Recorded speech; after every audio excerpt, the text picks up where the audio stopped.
Alright, go to your start menu and type in CMD. Here we are going to launch the CMD as administrator, run as administrator. Right, here you go. Wow, just click OK, continue. Now as you can see, my screen is appearing a bit dark, and I would like to change the color so that it becomes visible to everyone. Wow, so I'll type color ed. Color ed is gonna do something like changing the color of the command prompt window. So here you go, our color is changed to ed. Ed is an hexadecimal color, so don't worry about that. We shall see that in the other video. Okay, now next, grab a folder and open it, and we are going to do one thing here.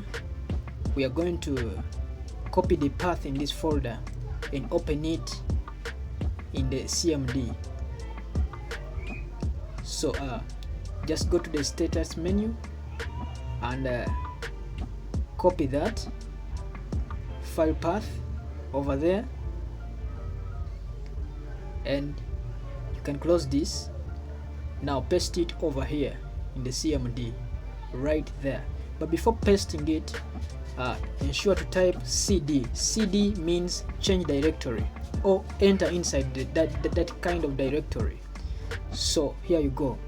When you press enter, you have entered the directory. So now we are going to do something here. dir is going to list all the files that were in the other directory which we closed earlier on. So copy any file name and paste it in the same CMD window and press enter, and your file will be opened automatically. So dear comrades, go on and practice this until you perfect it.